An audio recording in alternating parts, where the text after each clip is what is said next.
This is GEOTalks, a podcast by Blue Marble Geographics.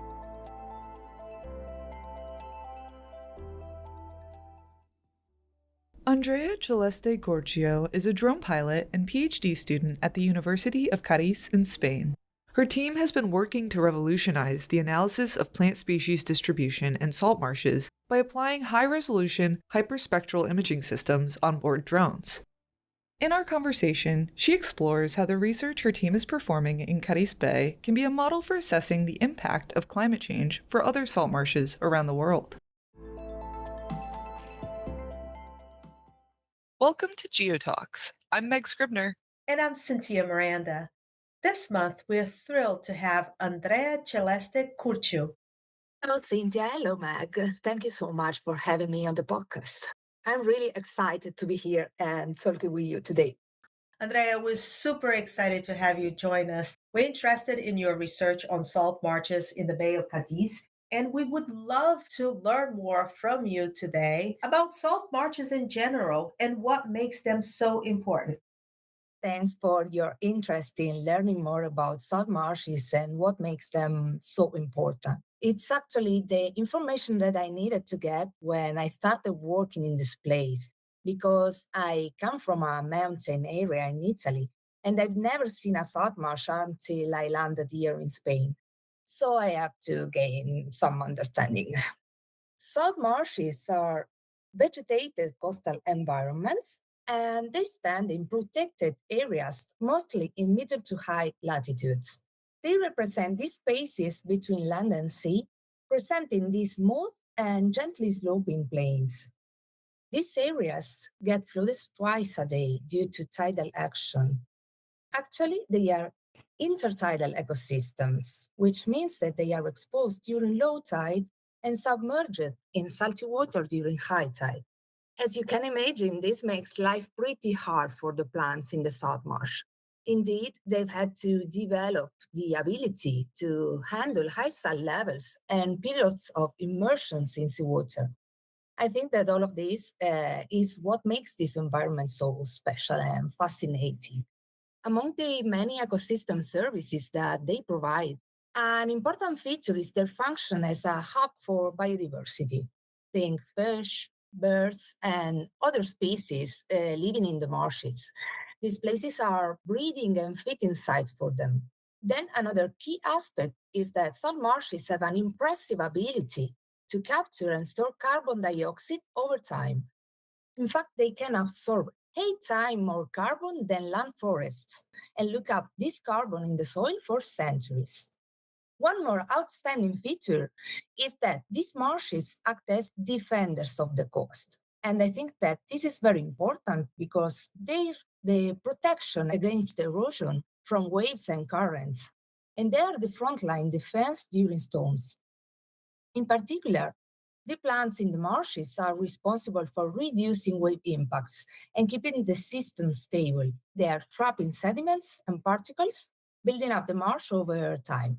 And with all that said, we need to remark that the salt marsh is a dynamic environment. It's a constant battle between land and sea, where the marshes can quickly form new land or easily get eroded. So they need to keep a balance. They've got to keep the pace to stay above sea level.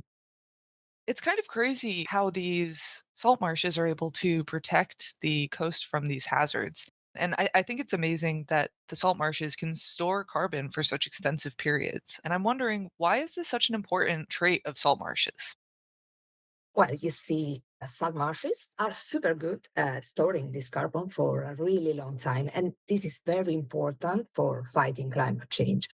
You know, carbon dioxide is a greenhouse gas and that traps it in the Earth atmosphere and contributes to global warming.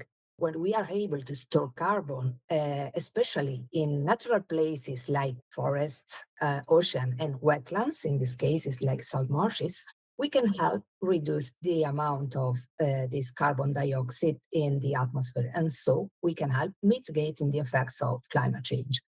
Well, it sounds like the research you're performing with the University of Cadiz will be a great resource for understanding the world's coastal ecosystems. And I was thinking that the effects of climate change are present around the world, and it's clear that these ecosystems are facing major environmental challenges. What threats are salt marshes facing? Yes, Mac, you're right. While in the past, the changes in land cover made by humans were the main concern, now the real worries for our coastal spot are from climate change and the rising sea. And these ecosystems face significant challenges. Let me explain it to you. Climate change brings a new problem called saltmarsh drowning, which happens when the sea rises faster than these marshes can handle, putting them at risk of flooding and erosion. And the structures we built along the coast, well, they're not helping. They're making things worse.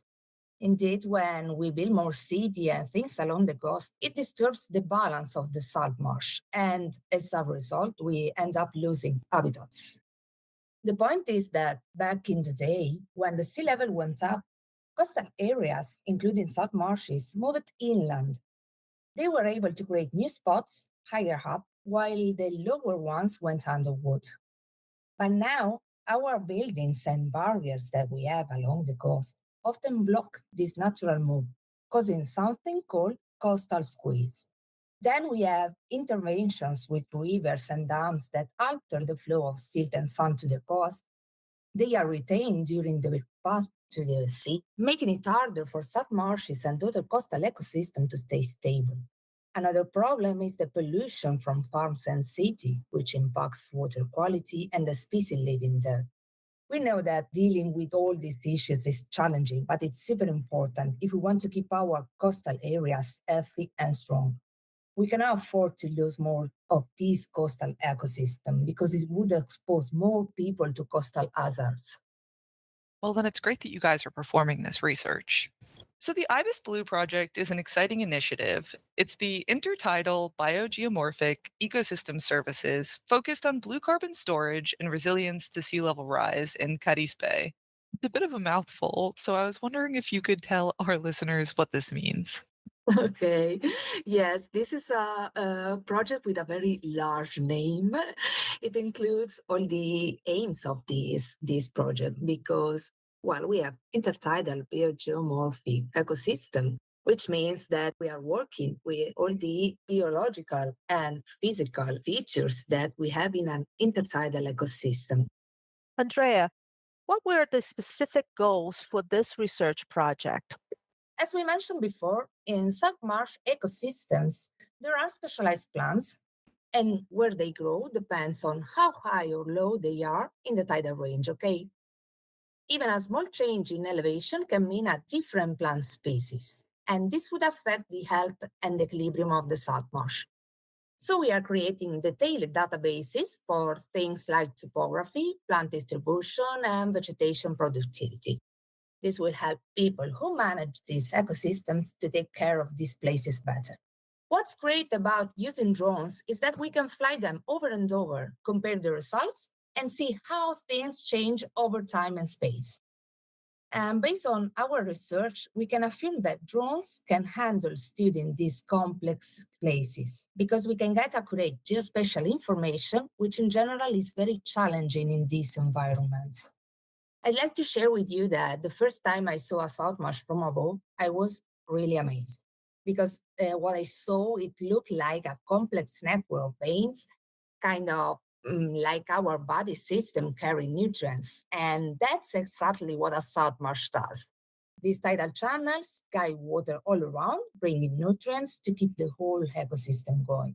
It's one of the most productive ecosystems out there, but it's in real danger from human activities and rising sea levels.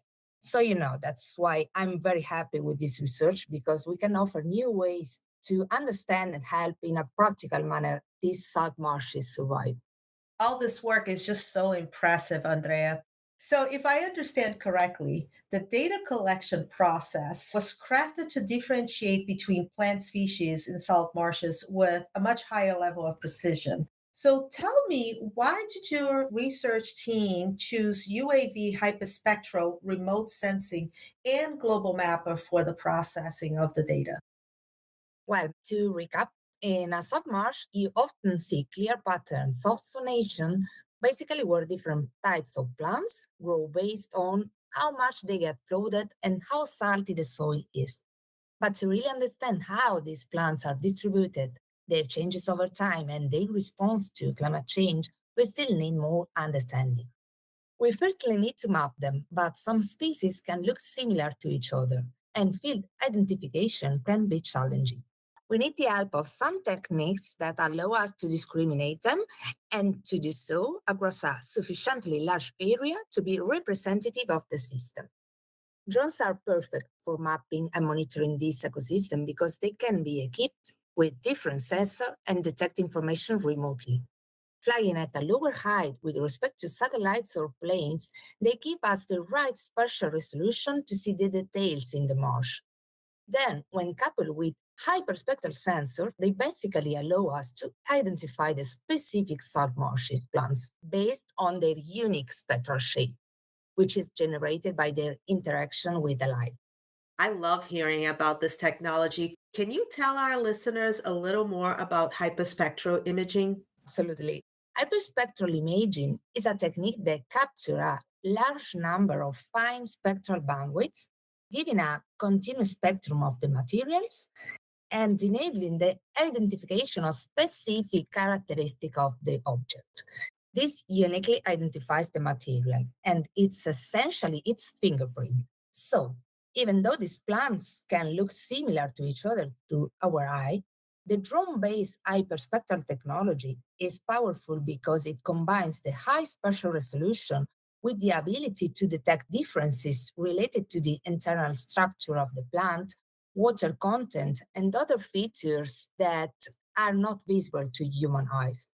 So with these technologies, we can recognize and map each species and its specific niche, understanding the current condition of the salt marsh and if it is suffering any change. As for Global Mapper, it's very useful for handling all the data we collect. We started to use it for point cloud processing, and its tools are very powerful for data analysis and visualization. Plus, it's great for handling large data sets, which is important for our work in the salt marshes because we capture a lot of data. That's why we use it to organize all the information and extract from this information useful insights. Andrea, I am assuming that you had to fly your drone several times, which may have been a fun task for you because you're a drone pilot. So, how many times did you have to fly them to collect enough data for your research? Well, the frequency of drone flights really depends on the specific information we want to know after. If we are aiming for a glimpse of the current condition in a system, a single flight can often be sufficient. In this case, if we need to explore aspects like elevation or distribution of vegetation, we can customize the drone with a suitable sensor and fly it in accordance. But when it comes to studying the evolution of the system over time, that's when we need more flights. Imagine you are interested in detecting changes in the salt marsh throughout a representative period, maybe a full year. You have to take into account that these environments can be influenced by seasonality, so analyzing them on a seasonal basis can be necessary. With drones, it's really practical because we can strategically plan one mission per season, capturing the state of the ecosystem for each of them. In this way, we create a complete annual cycle, allowing us to analyze and understand the seasonal dynamics and how the salt marsh transforms throughout the year. And if you require more specific details for a season, you simply have to schedule flights more frequently, perhaps on a weekly basis. Another case is collecting data for a post event characterization. For instance, after an extreme weather event like a storm, we can fly the drone to assess the impact and observe any changes that occur. Basically, we can fly drones whenever we need. And this allows us to have this tool to study how this ecosystem can respond and recover from significant events in the case of weather, extreme weather events, and provide information that might not be easily obtainable through conventional methods. So it's my understanding that using drones and UAVs when collecting data for salt marsh analysis has resulted in a less abrasive data collection process. Would you tell us about the differences between these data collection methods? Yes, absolutely. I believe everyone involved in marsh research understands the challenges that come with conducting traditional fieldwork in these environments. Gathering in situ measurements is particularly demanding for various reasons. Firstly, not all marshes are easily accessible. You have to consider tidal fluctuations because venturing into the marsh during high tide is not a good idea. Then these areas can be vast, so they can require extensive walking to cover and sample them adequately. Moreover, the marsh substrate. Well, as you move toward the sea, it becomes progressively more and more muddy. And let me tell you that sometimes it's a bit funny. Our outfit for sampling Sat Marshy, it's not exactly last fashion. We use bodies and clothes that we know will inevitably end up completely covered in mud. And we absolutely need anti-mosquito. Yes, there's a lot of mosquito out there. And we use lead to maintain stability and avoid sinking into the mud. We enter the marsh looking clean, but by the end, it's a muddy experience. So, as you might guess, this is not exactly good for the marshes either. I can guarantee that wherever we step, we end up causing a bit of damage. This is where the utility of remote sensing becomes evident. Satellites are very well known and they cover the whole planet. The sensor on board record how the Earth's surface interacts with electromagnetic radiation, and the recorded data is then processed and analyzed to create maps and obtain information about the target area. But satellites have their limitations. If it's cloudy, the area will be covered so satellites cannot see it. Then, usually, they are set to pass at specific times. So, if you need an image on a specific day or after an event, it may not be available. And their spatial resolution, frequently, it's not enough and becomes hard to precisely identify the distribution of species because the variability of the marsh has a very fine scale. So that's where drones can change things. They fly at a lower altitude with respect to satellites and give us the flexibility to fly them when it is needed, obtaining high resolution data. Andrea, what did you conclude from your data analysis? While Cynthia, this study applying hyperspectral imaging from drone basically tells us that this specific method can be very useful in spotting and mapping plants at the species level in the salt marsh. We found species that might look similar, even in their spectral signature. But with this technique, we can identify hidden differences related, for example, to their water content or how salty they are. We use specific spectral transformations to find these hidden features in the plant reflections, and it works pretty well. The obtained classification map had very high accuracy. We could define the elevation range for each identified species with the lidar technique in other work. And with this, we can have an idea of the current situation of the salt marsh. Then with consecutive monitoring, we could keep an eye on possible changes and evaluate how this area might respond to rising sea levels. In a few words, this technology can be applied to pilot areas, and the information extracted in them can be very important when it comes to understanding the distribution of species in the marsh. What an accomplishment! Can you update us on any current efforts to preserve the salt marshes in Cadiz Bay? While salt marshes here are under national and international protection figures, they are included in a natural park, the Cadiz Bay Natural Park, and in the Ramsar Convention, for example. So there are plans to manage the natural resources and the use of the area to conserve biodiversity, for example. So there are plans to manage the natural resources and the use of the area to conserve biodiversity, for example. Then there are research groups like ours actively involved in checking the health of this ecosystem through scientific research and monitoring programs. With the acquired knowledge, people managing the marshes can set up plans to tackle issues like invasive species, promote responsible land use practice to protect the ecosystem, and launch projects to restore salt marshes. And with this knowledge, authorities can make decisions about where to focus their efforts and decide how much they're willing to invest in protecting this ecosystem at risk. I'm part of this multidisciplinary project called iBESBLUE, which aims to provide the information needed to understand how much our salt marsh is in trouble. The resilience of this ecosystem relies on their ability to maintain their elevation with sea level rising.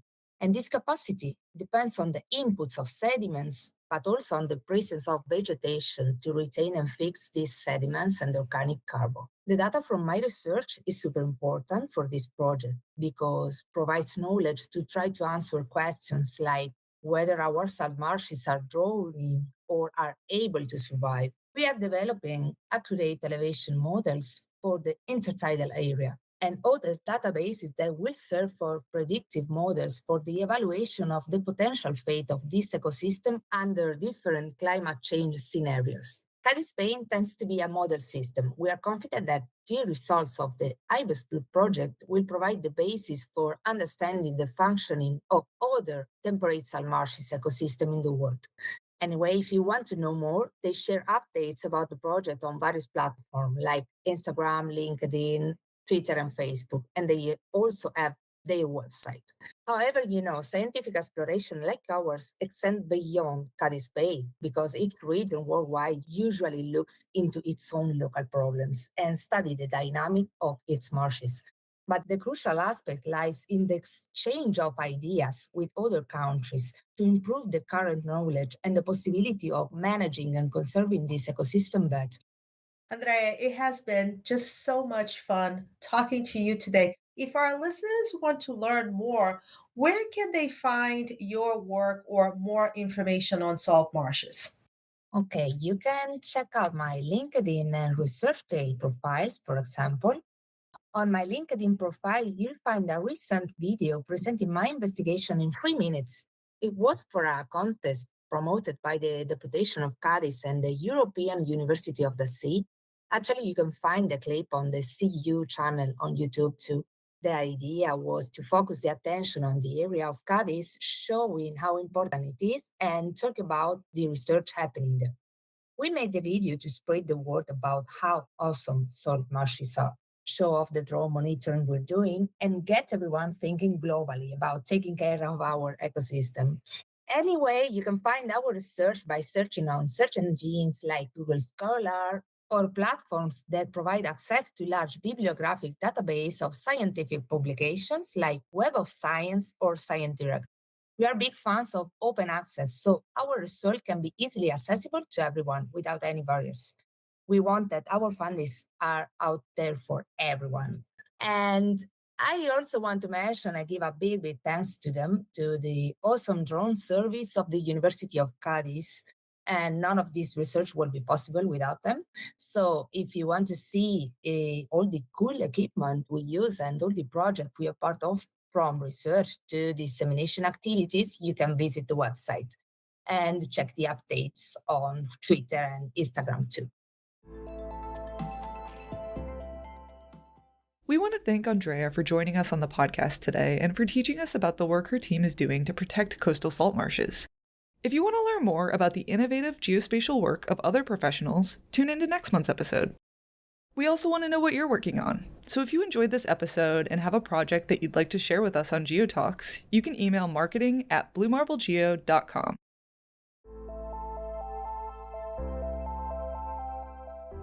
You can find our show notes, including any resources or data that we mentioned in the description. If you enjoyed listening, subscribe to our podcast and turn on notifications so you don't miss any episodes.